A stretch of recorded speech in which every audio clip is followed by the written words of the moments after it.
전쟁 당시에 패트릭 헨리가 한 유명한 말입니다. 지금의 미국은 원래 영국의 식민지였습니다.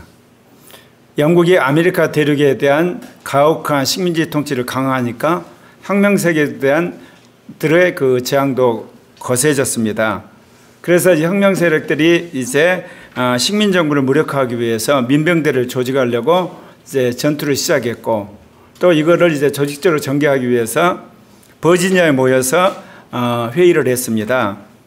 그 당시 버지니아 식민지 주도는 윌리엄스 버그인데, 거기에 이제 모이면 안 되니까 이제 다른 곳 버지니아주 리치몬드라고 하는 곳에 있는 세인트 존 교회에서 모였습니다. 제가 미국을 갔댔는데 그게 역사적 유물로 남아있더라고요. 거기에 모여가지고 이제 뭐를 결정하려고 그러냐면 이제 어떻게 싸울 것인가. 그런데 사람들의 의견이 너무 분분하는 겁니다. 근데 갑자기 한 신사가 나타났습니다. 쩌렁쩌렁 울리는 목소리로 그가 모든 사람들을 향해서 이야기를 하니까 사람들이 쥐짖는 듯이 그의 목소리에 이제 반응을 했죠. 다음은 패트릭 헨리가 한 그의 연설문의 마지막 부분입니다. 제가 읽어드릴게요. 여러분, 사태를 완화시키려는 것은 이제 헛된 일입니다. 평화를 외치는 분들도 있을 것입니다. 그러나 평화는 없습니다. 전쟁은 사실상 시작되었습니다. 다음에 북쪽에서 불어올 광풍은 무기가 맞부딪히는 소리를 우리 귀에 들려줄 것입니다. 우리의 형제들이 이미 싸움터에 나가 있습니다. 그런데 왜 우리는 여기서 이렇게 빈둥거리고 있는 것입니까? 여러분이 원하는 것은 무엇입니까? 여러분이 갖게 될 것이 무엇입니까? 세살루가 노예한 대가를 치르고 사야 할 만큼 우리의 목숨이 그렇게도 소중하고 평화가 그렇게 달콤한 것입니까? 전능하신 하나님, 이런 일은 절대로 없게 해 주십시오. 다른 사람들이 어떤 길을 택할지 모릅니다. 그러나 내 입장은 이것입니다. 나에게 자유가 아니면 죽음을 달라. 이게 유명한 패트릭 헨리의 연설문입니다. 사실 미국이 영국에서 독립하는 데 있어서 이 종교의 자유를 가장 먼저 수정헌법 1조에다가 명문화를 했습니다. 1792년 12월 15일에 비준된 수정헌법 제1조에 이런 대목이 나옵니다. 제가 읽어드리겠습니다. 연방의회는 국교를 정하거나 또는 자유로운 신앙 행위를 금지하는 법률을 제정할 수 없다. 또한 언론 출판의 자유나 인민이 평화로이 집회할 수 있는 권리 및 불만사항의 구제를 위하여 정부에 청원할 수 있는 권리를 제한하는 법률을 제정할 수 없다. 그러니까 미국의 이 독립 이후에 그들이 헌법을 제정했는데 가장 중요한 헌법이 뭐냐? 종교의 자유입니다. 신앙의 자유입니다. 그 다음에 언론, 출판, 집회, 결사의 자유입니다. 이게 미국이 최초로 획득한 인류의 보편적인 자유를 이야기하는 겁니다. 그래서 오늘날 인류가 이렇게 자유롭게 종교의 자유, 그 다음 정치의 자유, 그 다음에 이어지는 것이 과학의 학문의 자유, 그 다음에 이어진 것이 경제 자유, 그 다음에 사회의 자유, 그 다음에 교육의 자유, 정보의 자유, 이렇게 해서 인류가 되겠는데 이 자유가 억압된 현실에 다시 직면했습니다. 그건 다름 아니라 인텔이 독재가 횡행하고 있는 겁니다. 한마디로 팬데믹이란 상황 속에서 전 세계 사람들을 빅테크하고 빅미디어, 빅리치, 그리고 이런 미국의 자본당하고 중국 공산당하고 이 세력이 합작해서 모든 인류를 그야말로 팬데믹에 그야말로 사람 속에 집었는데 이게 일종의 또다시 인텔이 독재가 시작되는 상황입니다. 여러분, 인간의 자유가 얼마나 귀한지 여러분 아시겠죠? 우리는 이렇게 생각합니다. 313년 기독교가 공인되니까 기독교가 유럽에서 종교의 자유를 얻은 건 사실이에요. 그런데 가톨릭 종교에 아부하고 거기에 복종하는 사람에게서는 신천지였지만 가톨릭 교회를 개혁하려는 사람에게 있어서는 그거는 지옥 같았습니다. 특별히 가톨릭 교회 가운데 이런 성령운동 한다든지 하나님의 음성을 듣는 여자들은 다 마녀라고 해서 화형을 당했습니다. 그리고 가톨릭 교회의 부패를 이야기하는 사람은 다 붙들려 가지고 감옥에 가게 되고 죽임을 당했습니다. 이거 왜 그러냐? 국가 권력이 종교가 함께 하게 되면 종교에 대해 반대하는 사람은 무조건 죽음을 면치 못했던 겁니다. 그래서 종교 개혁 이후에 최초로 회복했던 자유가 종교의 자유입니다. 왜냐하면 가톨릭에서 개신교가 나왔습니다. 그러니까 가톨릭을 지지하는 제후로부터 개신교를 지지하는 제후들 간의 종교전쟁을 통해서 최초의 종교의 자유를 협약을 한 것이 1648년 베스트팔렌 조약입니다. 그때 뭐라고 이제 했냐면, 영주가 가톨릭 신자면 그 지역에 있는 사람들은 다 가톨릭을 믿어야 돼요. 영주가 루터교 신자면 다 그 지역은 루터교예요. 그러니까 수많은 사람들이 이사를 갔어요. 이민을 갔어요. 그러지 않은 사람 핍박을 받았댔거든요.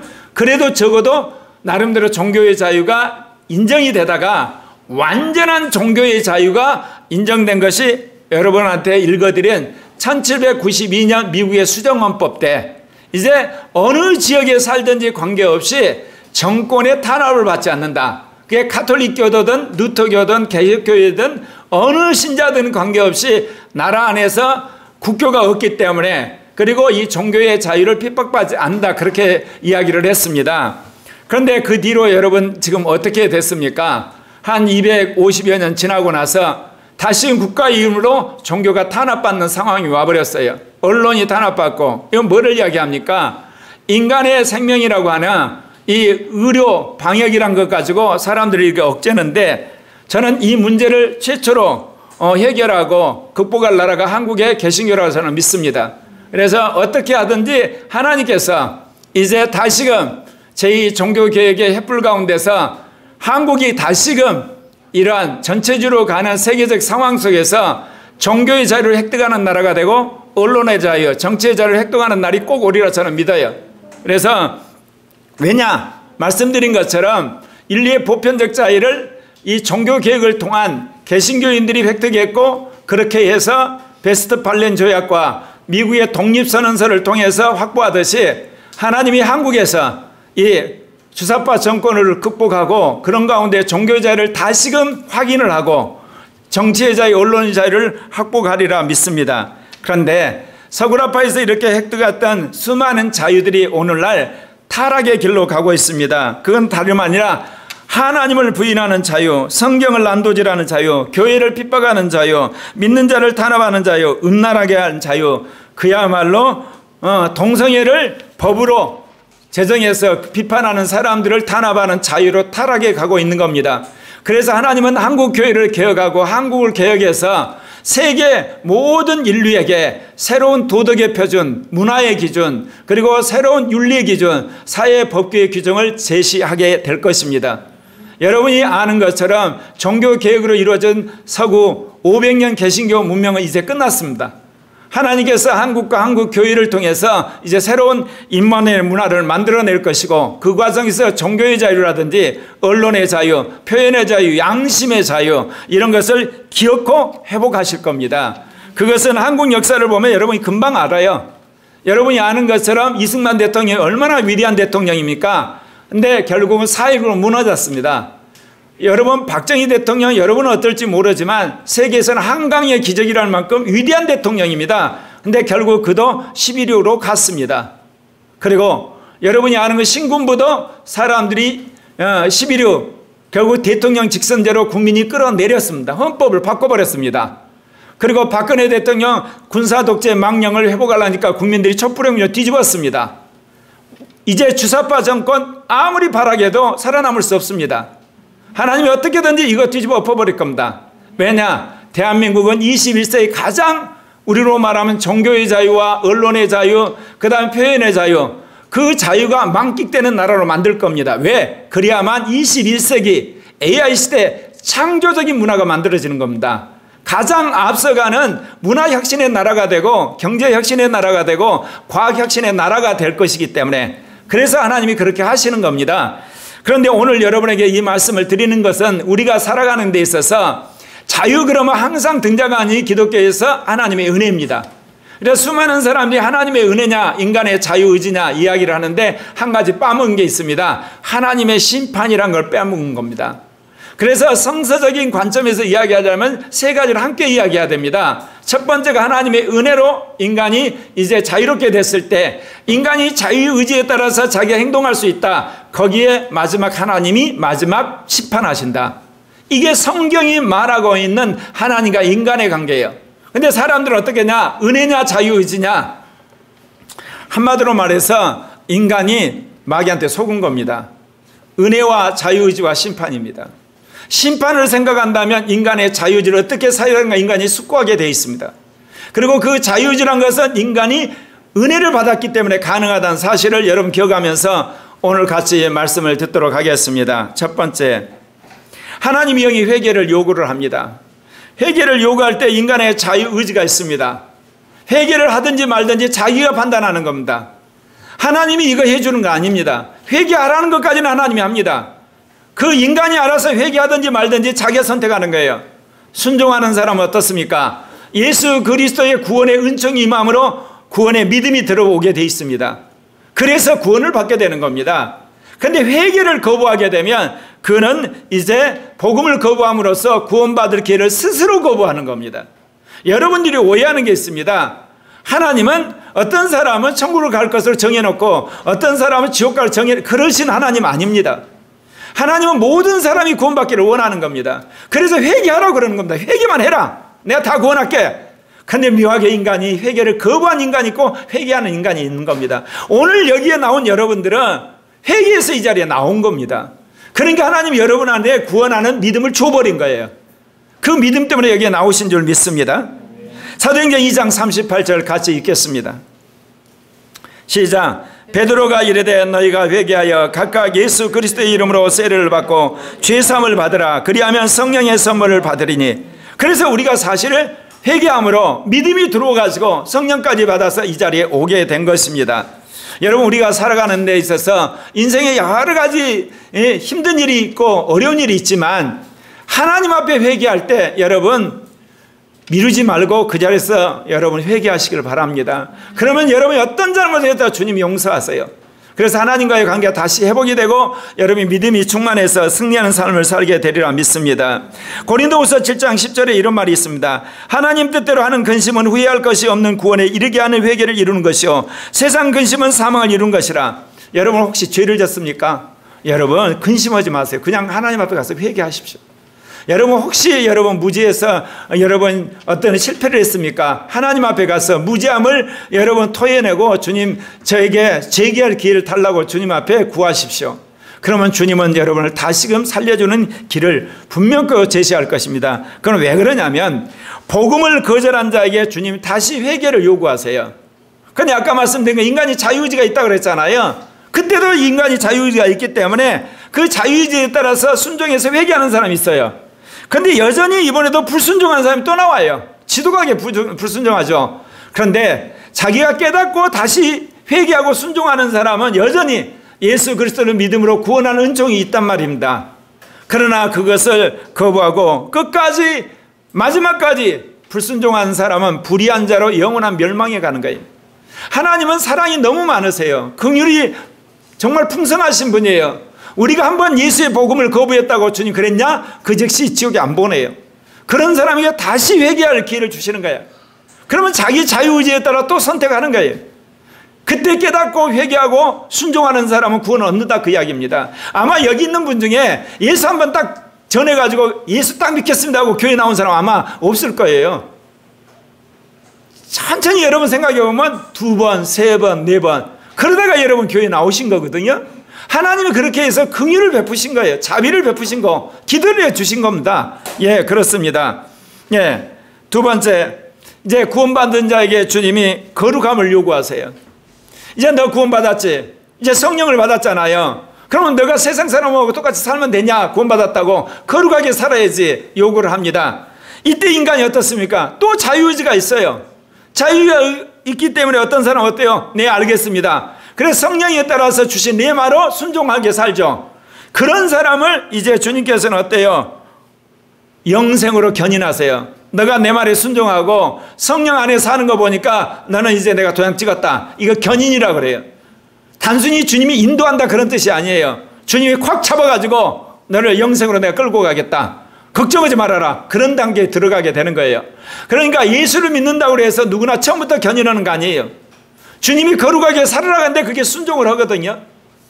그럴 때 주님께서 견인을 하는 거예요. 그런데 불순종하는 사람 있죠. 그런 사람은 이제 어떻게 되겠습니까? 그런 사람은 주님이 생명책에 쥐어버린다 경고를 하는 거예요. 너 그러면 내가 생명책에 쥐어버려. 너 그러게 되면 이제 너는 내 자녀 아니야. 경고를 하시는 거죠. 처음부터 주님이 지우시지 않는다니까요. 왜 주님이 그렇게 해서 피값으로 산 영혼인데 주님이 한 번 잘못했다고 하겠어요? 그만큼 주님은 우리에게 기회를 주시는 거예요. 어찌하든지 그 영혼을 살리려고.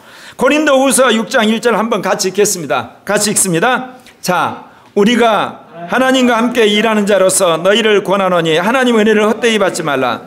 여러분, 구원받은 자가 하나님으로부터 거룩함을 요구받으면 성령이 오셨잖아요. 여러분을 거룩하게 살게 할 수 있도록 도와주러 오신 거예요. 그분을 따라서 여러분이 순종하면 얼마든지 죄를 이길 수가 있어요. 근데 여러분이 불순종하기 때문에 여러분이 불의한 자가 되는 거예요. 순종하려고 하면 여러분이 돼요. 근데 여러분 그런데 안 되던데요? 여러분 간단해요. 안 되면 회개하시면 돼요. 또 했어야 또 안 돼. 회개하면 돼요. 또 했어 안 돼요. 또 회개하면 돼요. 어느 날 나중에요. 회개하는 게 너무너무 지겨워져요. 그러면서 갑자기 죄 짓고 싶은 마음이 사라져 버리는 거야. 그래서 끊어지는 거예요, 여러분. 그러니까 여러분이 해야 할 일은 뭐겠어요? 열심히 하려고 하는 것과 안 됐을 때 회개하는 것 두 가지만 하시면 돼요. 안에서 성령이 하시는 거예요, 여러분. 누가 무슨 신앙에 있어서 처음부터 아주 탁월한 신앙을 가지고 영웅적인 믿음을 가지고 태어난 게 아니에요. 예. 제가 해보니까 그래요. 그래서 여러분이 해야 될 것은 딱 두 가지예요. 열심히 시도하고 그래가지고 되면 좋고 안 되면 여러분 회개하면 돼요. 또 시도해요. 또 되면 좋고 안 되면 또 회개하면 돼요. 그러면 돼요. 왜? 주님은 회개하는 자 절대 박대하지 않으세요. 그런데 거룩함을 거부한 자에게 주님 어떠시겠어요? 너 거부했어. 너 나가리다 안 그러세요. 또 회개할 기회를 주세요. 거룩하게 살 기회를 주시는 거야. 그런데 자유의지에 따라 이것도 자기가 수용할 수도 있고 거부할 수 있어요. 언제든 자유의지가 있으니까. 그런데 이걸 회개하고 순종하는 사람은 그 사람도 영생으로 가서 견인을 하시는 거야. 그러니까 여러분, 나는 안 돼. 차포자기가 아니라 어때요? 죄송합니다 하고 불끈 일으시면 돼요. 항상. 난 그래서 하나님이 너무 좋아. 나는 한 번 시험 받고 만점 맞는 스타일이 아니거든. 꼭 뭔가 이렇게 2% 부족해. 또 해가지고 또 1% 부족해. 또 해가지고 0.5%. 그러다가 나중에 만점 맞으면 되잖아. 아멘? 그래서 여러분, 나 같은 사람이 어떻게 그렇게 자기를 자학할 시간 있으면 회개 좀 하셔. 아멘? 자학할 시간에 회개하시면 돼. 회개하면. 열등감에 빠져 있을 동안에 천부여 의지 없어서 그렇게 하시면 돼. 주님 그런 사람 너무너무 좋아하시는 거야. 물론 불순종한 사람은 더러운 자로 멸망에 빠지게 되는 겁니다. 자, 마태복음 15장 8절부터 9절 같이 읽겠습니다. 시작. 이 백성이 입술로는 나를 공경하되 마음은 내게서 멀도다. 사람의 계명으로 교훈을 삼아 가르치니 나를 헛되이 경배하는도다 하였느니라 하시고. 제가 고려교회 목회하면서 느낀 게 있어요. 고상하게 사는 사람이 신앙이 성장하지 않잖아요. 그런 것 같지만 그건 착각이에요. 즉각 자기 잘못을 시인하는 사람이 신앙이 잘하다는 거야. 그런 것에서 제가 느낀 것이 정말 우리 교회는 자기 잘못을 시인하는 사람 정죄해서는 안 되겠구나. 일찍이 제가 이야기한 이야기지만 다시금 느낀 게 있어요. 있는 거 다 털어놓고 잘못했다고 시인하는 거 하나님과 사람 앞에. 그럴 때 그 사람이 그 죄에서 빨리 빠져나와요. 숨기고 감추고 변명하고 안 그런 척 할수록 그 죄가 계속 남아있기 때문에 그 사람은 인생에 고달퍼요. 왜? 그거 끄집어내서 자기 잘못할 때까지 하나면 계속 추적하거든요. 아프든지 돈에 손해를 보든지 예를 들면 사람과 이갈리든지 아니면 가다 교통사고가 당하든지 어떤 식으로 주님 그거 끄집어내거든요. 사랑하니까. 그러지 않으면 하나님 내버려버리죠. 던져버리죠. 그래서 제가 느낀 게 있어요. 정말 고려교회는 가정에서도 그렇지만 소그룹에서 세대별 교회 안에서 교회 공식적이라도 자기가 잘못했다면 명확하게 인정한 사람은 절대로 정죄해서는 안 되겠구나. 그게 무슨 죄를 졌든지 심지어 사람을 죽인 살인죄를 했더라도 왜? 그래야만 사람이 변할 수 있는 기회가 있어진다는 거죠. 왜 한국 교회가 그토록 성경 공부 열심히 하고 기도에 열심히 하고 제자 훈련 열심히 했는데 안 변하냐? 죄를 털어놓지를 않아요. 자기 약한 걸 털어놓지 않고 자기 스스로 해결하려고 꿍꿍 참으면서 그런 척 하는 거야. 백날 해봐도 안 되게 돼 있습니다. 그는. 예. 위선만 쌓이고 그야말로 사람들 앞에 그럴싸하면서 안에서 죄악이 관영하게 되어 있습니다. 자, 세 번째, 믿는 자에게 성령이 성령 충만을 요구합니다. 이것도 인간의 자유의지가 있습니다. 내가 성령 충만을 구하든지 아니면 그 성령 충만을 구하든지 자기 자유예요. 그거는. 여러분, 자유에는 대가가 달라요. 성령 충만을 열심히 구하는 사람은 은사를 하나님 주세요. 주님이 판단을 하신다니까. 성령이 너 구했지? 그럼 내가 은사 주마. 근데 구하지 않는 사람 은사를 받지 못하죠. 근데 여러분 가운데 이런 사람이 있어요. 나는 죽으라고 구했는데 은사가 없던데요. 그거는 뭐냐? 은사를 구하는 목적이 문제가 있어요. 그러니까 주님이 은사를 주면 더 큰 짓을 넣으니까 주님이 안 주시는 거예요. 예를 들면 아이가 날쌘 여러분 식칼 달라면 줄까요? 부모 절대로 안 주죠. 그거는. 왜? 그 식칼 가지고 아이가 사고나 내지 할 일이 하나도 없어요. 그건 심한 비유였지만 여러분이 은사를 달라는데 그 은사 갖고 돌아다니면서 동네 돌아다니면서 교회에 해를 끼치고 마귀에 한마디 종로를 할 사람이 될 것 같으면 주님이 은사 안 주시고. 그러니까 여러분 구해도 안 주신 분은 솔직하게 여러분이 구하는 동기를 점검하셔야 또 회개하셔야 돼. 그러니까 간단해요. 제가 살아보니까 은사를 열심히 구했는데 안 줬다. 그럼 회개하면 돼요. 주님. 뭐가 잘못됐습니까? 주님. 무조건 회개합니다. 그럼 깨닫게 하세요. 그 회개하고 여러분 구하면 반드시 주게 돼 있어요. 왜? 성경에서 준다고 그랬기 때문에. 근데 성령 구하지 않은 사람은 은사를 받지 못하는 거죠. 예. 사도행전 8장 15절 17절 같이 읽겠습니다. 시작. 그들이 내려가서 그들을 위하여 성령 받기를 기도하니 이는 아직 한 사람에게도 성령 내리신 일이 없고 오직 주 예수의 이름으로 성령 세례만 받을 뿐이더라. 이에 두 사도가 그들에게 안수하며 성령을 받는지라. 여러분, 초대교회는 예수를 믿는 모든 사람을 성령을 받게 했어요. 여러분, 예수를 믿으면 성령이 다 안에 들어오세요. 자기가 인정하든 안 관계없이 들어오세요. 그거는 자동으로 들어오세요. 그거는. 그런데 여러분 성령을 받으셔야 돼요. 성령을 받아야만 자기가 성령 받은 걸 인식을 하게 되면서 속지를 않아요. 더더욱 뭐냐? 성령 충만할 때는 누가 설교를 하는 순간 그게 믿어져요. 왜냐하면 믿음은 성령이 마지막 새기는 거죠. 마음속에. 근데 내가 성령이 충만해 있으면요 누가 그냥 이야기를 해도 은혜가 돼서 믿어지는데 성령 충만하지 않으면 아무리 은혜로운 목사가 설교를 해도 지금 뭐하고 계시지? 저 뭔 이야기야? 해서 머릿속이 빙빙 돌고 끝나버리는 거야. 그래서 여러분 성령 충만한 것이 굉장히 중요한 거예요. 여러분 같은 예배를 드려도 어떤 사람이 여러분 믿음으로 충만해지나요? 성령 충만한 사람이 말씀을 받을 때 믿음으로 오는 거예요. 네마로. 그걸 여러분 아셔야 돼요. 그러니까 초대교회 사람들은 예수를 믿어서 성령이 내주했지만 다 성령세를 받게 만든 거예요. 그런데 오늘날 뭐래요? 아, 예수 믿고 물세를 받으면 성령이 와겠다. 정신 나간 신학자들이는 물론 확 부어버려. 정신 나게. 서구라파에서 왜 망한 줄 아십니까? 내가 늘 이야기했죠. 루트가 성경으로 돌아가라 그랬어요. 그래 성경으로 돌아가랬어. 돌아가서 성경에서 뭐 하냐? 성경 가지고 세상에 뭐냐? 동성애가 인권이라는 걸 변증을 하는 거야. 말도 안 되는 신학을 만들었어. 성경을 열심히 연구하는데도 불구하고 예수님이 동정녀 탄생을 안 믿고 성경을 열심히 연구하는데 뭐냐? 성령의 은사는 끝났다고. 그런 결론을 어떻게 낼 수 있냐고. 근데 그런 것 결론을 내가지고 그거를 자유주의 신학이라고 신정통주의 신학이라고 가르치는 거야. 또 보수주의 교회는 성경을 말씀대로 믿어야 되니까 여전히 오늘날 여자들은 교회에서 조용히 있어. 보수주의는 문화적으로 망하고 자유주의는 신학적으로 망하고 신정통주의는 기주적으로 망하고 다 망했어. 망하니까 어때요? 성경을 연구하는데 성경을 하나님 말씀을 안 믿으니 교회가 어때요? 완전히 줄어들어서 고사 상태가 된 거지. 근데 한국교회는 왜 그러냐? 여러분 잘 알죠? 한국교회는 1903년에 감리교회에서 성령운동이 일어났어. 그것이 평양에 1907년 장대행교회로 장로교로 옮겨 붙었어. 그래서 한국교회는 초반에부터 성경과 성령 안에 뜨거운 교회로 시작한 거예요. 내가 늘 이야기했죠. 한국 장로교는 오순절적인 장로교고 한국의 오순절 교단은 장로교적인 오순절 교단이에요. 두 개 짬뽕이에요 이게.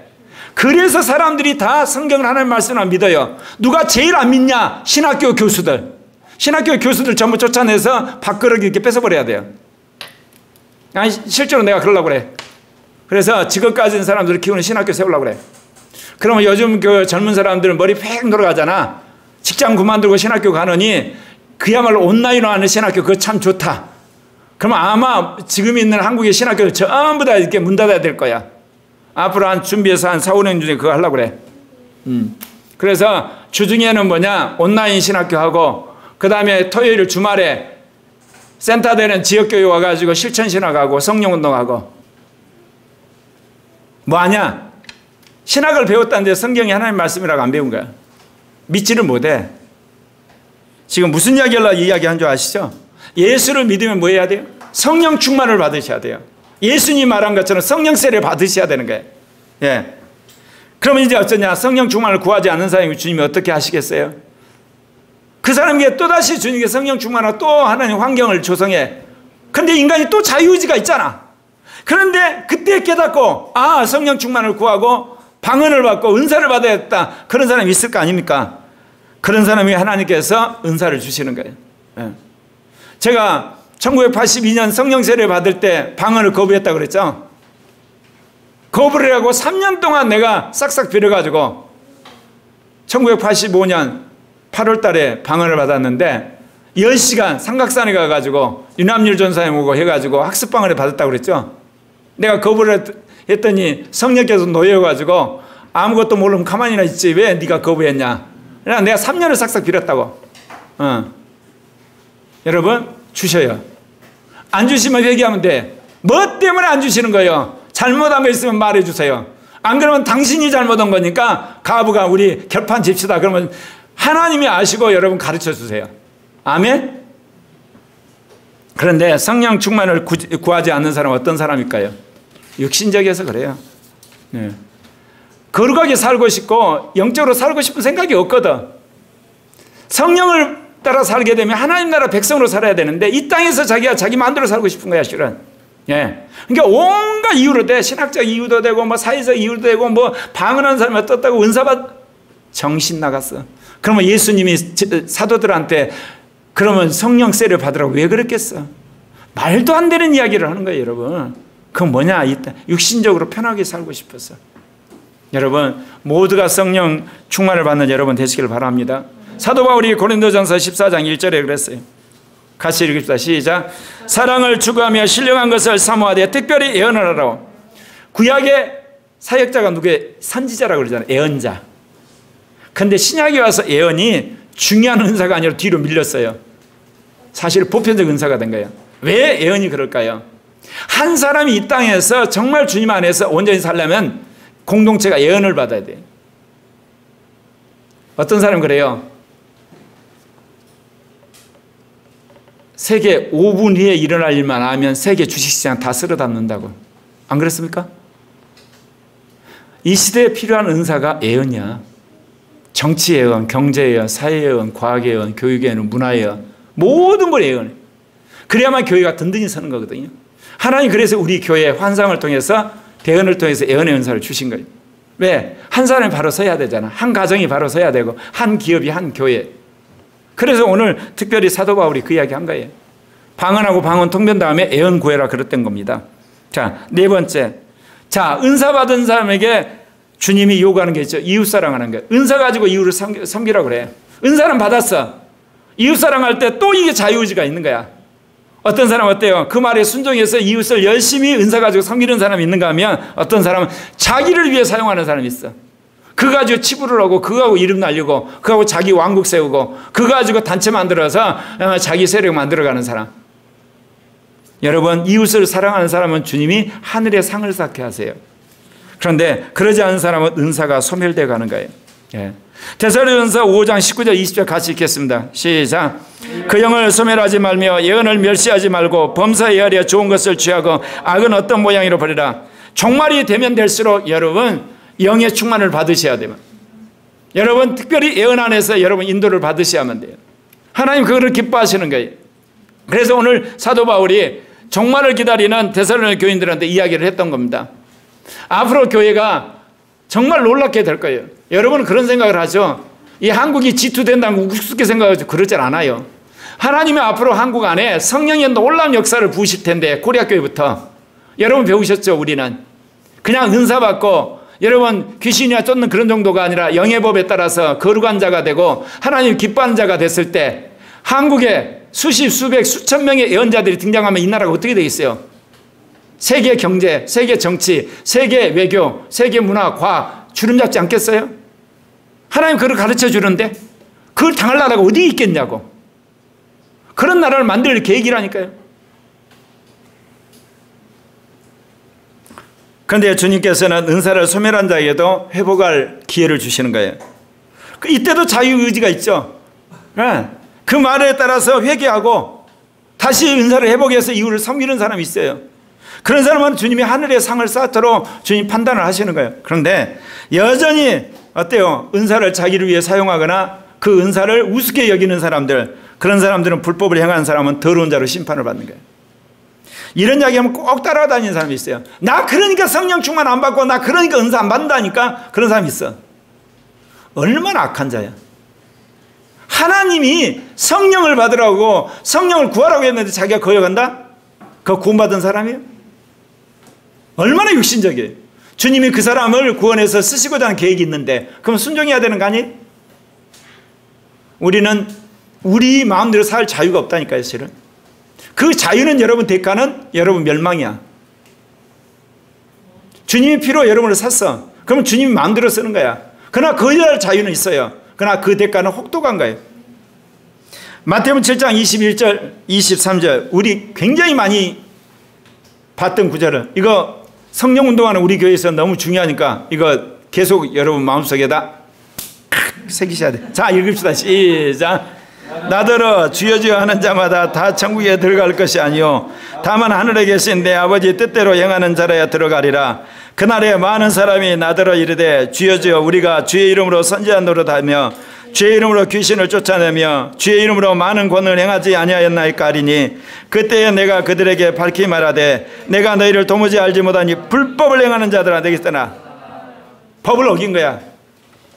성령운동하면서. 그래서 여러분 성령운동하는 사람일수록 무엇보다 준법이 중요해요.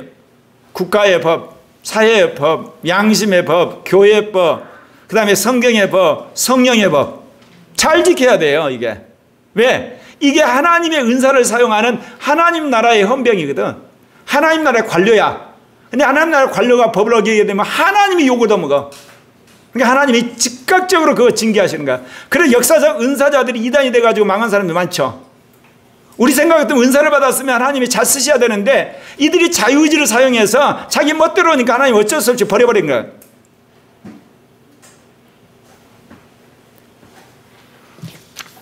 제가 늘 하는 이야기가 있습니다. 성령의 능력과 은사를 받으면 여러분 사용할 자유가 있어요. 방언을 받으면 방언을 할 수도 있지만 안 할 수도 있잖아. 근데 방언을 못 받은 사람은 방언을 못하는 자유만 있어. 못해 그냥. 예언을 받으면 어때요? 예언을 할 수도 있고 안 할 수 있는 자유가 있는데 예언을 못하는 사람은 그냥 예언 못하는 거야. 그냥 신유를 받으면 신유하고 남을 치유할 수도 있고 안 할 수도 있잖아. 근데 신유의 은사가 없으면 못해. 그냥 운명에 맡기고 끝나야 돼. 여러분 하나님이 여러분에게 성령의 놀라운 은사와 능력과 권능과 기름 부음이 있을 줄 믿습니다. 내가 어제 저녁에 잠을 잤는데 내가 이렇게 간음하는 꿈을 꾼 거야. 더러워서 깼는데 딱 주님 뭐를 깨닫게 하냐면 내가 8월 1일 날 정치뉴스하고 그 교계뉴스 이제 끊기다 약속을 했잖아. 끄는 거야. 근데 이제 좀 시간이 가니까 또 느슨해졌잖아. 이게 무슨 일이 뭐냐면 이제 이메일을 보내려고 인터넷을 키잖아. 그러면 딱 이렇게 뉴스가 이게 눈에 들어오잖아. 안 보려고 이쪽을 했는데 이게 보이니까 쓱 읽은 거야. 그 타이틀이 있잖아. 그리고 이제 이메일 보내고. 또 카톡방 보면 반동성에 그 카톡방 있으면 그쪽에서 연락 오니까 이제 봐야 되잖아. 딱 보는데 뉴스 몇 개 올라오니까 딱 봤더니 주님은 그거를 간음한 여인이라고 그러는 거야. 오늘 나온 것처럼. 넌 간통을 했다는 거야. 주여. 알았습니다. 죄송합니다. 하고 회개를 했어. 그만큼 요즘에 주님이 나를 간섭을 해요. 또 어제 이제 저녁에 자다가 일어나가지고 삼위일체를 열심히 연구하다가 삼위일체 절반이 안 풀렸거든. 앞에는 다 풀렸고. 마무리를 이제 풀다가 이제 계속 고민하다가 책 좀 읽다가 뭐 하다가 잤더니 꿈에 내가 총을 군인인데 총을 3개나 부러뜨린 거야. 고참하고 이게 동료들이 뭐라는 너는 도대체 총을 어떻게 관수를 했거든. 총을 3개나 뿌려먹었어. 그러면서 이제 나 이제 끌려가가지고 이제 그 장교한테 엄청 이게 야단 맞을까 그러다 꿈을 깼거든. 도대체 내가 총을 뭐를 부러뜨렸다니 주님이 뭐라고 하냐. 야, 삼위일체를 네 머리로 연구하고 되냐? 기도를 하고 나한테 지혜를 구해야지. 그러니까 그게 이제 그 잘못 다뤘다는 거지. 잘못 연구를 했다는 거야. 아, 주여 죄송합니다 했더니 갑자기 주님이 영감을 주셔서 80%는 풀린 거야. 뭐를 이야기하냐. 하나님 내 인생 가운데 이렇게 간섭을 하셔. 간섭을 하셔서 거룩하게 살 뿐만 아니라 성령 충만하도록. 그래서 하나님이 사람마다 다르지만 이렇게 여러분도 인도하시리라 믿습니다. 네. 그래서 하나님께서 우리 공동체 가운데 이런 정말 영으로 사는 하나님의 사람들을 세우리라 믿어요. 정말 제가 그제 기뻤던 건 뭐냐. 여러분이 아는 것처럼 김슬찬이 뿐만 아니라 우리 청소년을 보면서 3년 전에 내가 절망을 했어요. 제가 이게 사역을 하는데 제일 목표가 여러분 모두가 이기는 자가 돼서 코리아 교회에 적을 둔 사람이 죽어서 죽었다. 한 사람도 나는 지옥 가는 걸 절대로 볼 수가 없거든. 교회를 떠난 사람이야 내 책임 없지. 그야 자기가 실수해서 떠났는데야. 근데 교적을 뒀는데 그 사람 지옥 간다. 있을 수가 없는 거야.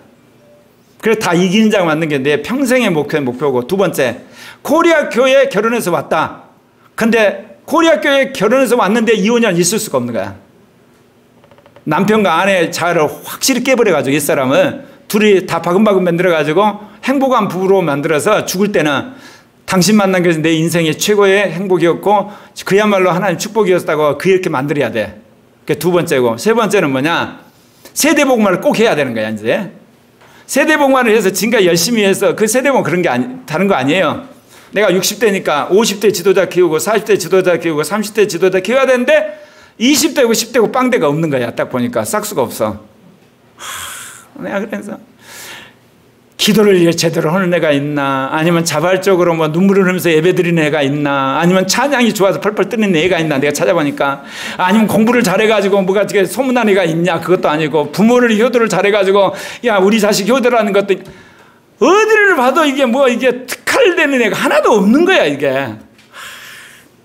내가 그래서 이게 15년을 투자했는데 한 20년 투자했는데 내가 1분이 안 되냐면서 내가 너무 속이 상해가지고 기도를 주겠는데 주님이 야 니네 교회가 오죽은 오신생을 하는데 왜 어른만 하냐. 그러니까 마귀 새끼들이 전부 어린아이고 청소년까지 전부 육신으로 미혹을 해가지고 옛사람을 미혹해가지고 그런 걸 왜 그걸 모르냐. 그래가지고 3년 전에부터 내가 깨닫고 김마리 간사하고 신목사님과 얘들 또 오죽음을 가르치자. 그 율법에 죽고 원죄에 죽고 육신에 죽고 옛사람 죽고 그거를 가르치기 시작한 거예요 사실은. 아 마귀가 이게 세대복음을 실패하려고 작정을 했구나 했더니 아이들이 바뀌기 시작한 거예요 이게. 그 이제 열매가 이번에 설찬이야. 여러분 아시죠? 설찬이 어떻게 살았던가 중고등학교 때. 근데 얘가 이번에 국가 전액 장학금을 받았어. 그리고 열심히 얘가 수업에 들어가고 읽으란 거 읽고 그래가지고 또 열심히 한다고 그래서 용돈 30만 원을 받은 거야. 그뿐만 아니라 금요일 날 옛사람을 먹고 새사람을 입으라 그랬는데 내가 그동안 얘한테 주문했던 모든 걸 깨달아서 결단을 한 거야. 심지어 얘가 감사할 줄 모르잖아. 그랬더니 뭐냐 이제 감사하는 아이도 바뀌고 얘가 돈을 너무너무 좋아하거든. 이게 11조 아까운 생각이 있는데 그것까지 털어놓더라고. 심지어 얘가 하나님한테 이제 그 부분이야. 환상의 은사를 받았는데 우리 교회에서 환상의 은사 받은 사람 중에 제일 깨끗해. 누구보다도. 근데 얘가 재밌어요. 너 환상의 은사 받았지? 그러면 어때요? 조작한 거래. 내가 조작한 거래. 다 우리 교회 사람들 내가 다 알고 있기 때문에 그건 내가 조작해서 하는 거지 그거 은사 아니래. 그래서 김마리 간사가 야 너 하나님 주신 거야. 너 사람들 한 사람 놓고 환상 쓴 걸 전부 써갖고 이번 발표 좀 해봐. 그러니까 아니래. 그 이야기를 제가 딱 들었는데 기도를 하다가 슬찬이한테 가라 그래서 내가 갔어요. 딱 가서 야 슬찬아 하나님 은사를 주신 거라니까. 그럼 보자. 지금 너가 환상의 은사를 받았다는 것이 코리아 교회 사람들이 다 은사를 받았다 그러는데 네 혼자만 이거 조작한다고 이야기했지. 그러면 이 30명이 전부 성령 받고 나름대로 신앙생활 열심히 하는 사람인데 너 한 사람 한마디로 말해서 속여먹기 위해서 전부 다 우리가 거짓말로 너 환상에 은사 받았다고 격려를 했겠냐? 아니면 네가 지금 속아서 그렇겠냐? 이게 얘가 합리적이게 생각이 나온 거예요. 아, 30명이 전부 이구동성으로 나한테 환상에 은사 받았다고 할 리는 없겠구나. 내가 잘못했구나. 그걸 회개를 한 거야. 회개를 했는데 그제 시간이 좀 나오니까 이봉만 간사님이 8분 남았는데 환상의 은사 보시죠 하더니 회복이 돼버렸어요. 뭔 이야기 하려고 여기까지 온지 아세요? 20대 은사자 한 명을 찾아냈어 내가. 드디어. 아마 10대에서는 기쁨이 오고 나라가 셀터오고 저 빵대에서는 은혜 오고 온유가 될 것 같으니까 이제 드디어 빵대 10대, 20대, 30대, 40대, 50대, 60대 전 세대 은사자 한마디로 교두보가 확보가 돼가지고 내가 지금 굉장히 업이 된 상황이야. 세대 복음화에 10대마다 리더십에 그 말뚝들이 만들어졌어. 뭔 이야기 하려고 그러는지 아시겠죠? 여러분, 하나님 앞에서 회개하고 구하면 하나님 주시더라는 거야. 네. 5번째, 믿는 자에게 부지런히 일할 걸 요구하세요. 이것도 자유의지야. 나 열심히 일할 거다 하는 사람은 나 일하기 싫어. 게으르게 사는 거 자유의지라니까. 열심히 일하는 사람 복을 받아. 게으르게 사는 복 못 받아. 여러분, 기독교인 중에 그런 사람 있죠. 하나님 은혜로 산다고 부지런히 안 사는 사람 있죠. 게으르게 사는 사람, 나태하게 사는 사람. 한두 번은 하나님이 여러분을 깨우기 위해서 복을 주실 줄 몰라요. 그러나 여러분 일생은 가난하게 살게 돼 있어요. 착각하지 마세요. 왜 하나님이 타락한 인간한테 어때요? 수고하고 땀 흘려 일을 하고 그랬어. 그러면 말 들어야 될 거 아니야. 왜 말을 안 들어? 그걸 아셔야 돼요. 잠언 10장 4절부터 5절을 같이 읽읍시다. 시작. 손을 게으르게 놀리는 자는 가난하게 되고 손이 부지런한 자는 부하게 되느니라. 여름에 거두는 자는 지혜로운 아들이나 추수 때에 자는 자는 부끄러움을 끼치는 아들이라. 제가 한동안 그랬죠. 내가 열심히 전도고 돌아다니고 그 사람들을 만나고 다니까 내 아는 형이 하나님 은혜로 하는 거지 네가 하는 거 아니야 그러길래 내가 그 말을 딱 받아들고 나서 이제 그 말을 순종한다고 내가 이제 별로 기도도 않고 성경 연구도 않고 열심히 노력 안 했더니 나중에 보니까 되는 게 하나도 없어. 그냥 내가 하는 게 그 형 말이 틀렸구나. 사촌 형인데 그 다음부터 내가 하는 이야기 있어요. 열심히 기본적으로 노력하는 거야. 열심히 여러분 연구하고 열심히 노동하고 열심히 운동하고 열심히 사람 만나는 거예요. 그런데 가끔 성령이 야 조용히 있어. 쉬어. 기도만 해. 그럴 때는 쉬시는 거야. 그때만. 그 예는 여러분이 열심히 사는 사람 하나님 복 주세요. 하나님 그렇게 만드셨어요 인간을. 그러면 하나님 게으른 자에게 어떻게 했어요? 기회를 주세요. 게으른 자에게 부지런히 살 걸 또 요구하세요. 주님이. 근데 이놈의 인간이 또 자유의지가 있잖아요. 회개하고 열심히 산 사람은 그래도 다시 복을 받게 되는 거 아니에요? 그렇죠? 근데 여전히 게으르게 살면 이제 어때요? 가난하게 살 수밖에 없지. 앞으로는 직장이 없어지기 때문에 이제는 백수 건달이 아니에요. 앞으로는 배급제 타가지고 사는 사람들이 되는 거예요. 시대가 그래요. 직장이 없어져 가요. 잠언 6장 9절부터 10절 같이 읽겠습니다. 시작. 게으른 자여 너가 어느 때까지 누워 있겠느냐? 내가 어느 때 잠이 깨어 일어나겠느냐? 좀 더 자자, 좀 더 졸자. 손을 모으고 좀 더 누워 있자 하면 내 빈궁이 강도같이 오면 내 곰핍이 군사같이 이르리라. 네. 이제 세대복음화 다음에 우리 교회 네 번째가 뭐냐? 우리 교회 오면 굶어 죽지는 않는다. 다 직장을 갖는다. 이건 신은수 목사님 믿음이야. 내 믿음 아니야. 어떻게든지 직장을 집어넣어버려 신 목사님이. 그 사람 눈먼트에 맞게. 그런다니까 여러분. 그 은사가 있어. 김영희 집사님이 여러 직장을 다녔는데 도저히 안 되니까 신 목사님이 한식 조리사를 시켰어. 그래야 이게 제일 낫겠다. 그래가지고 어떻게든지 그거 몇 번 떨어졌는데 그가 합격 딱 하고 나서 지금 결국은 어린이집 조리사로 근무하잖아.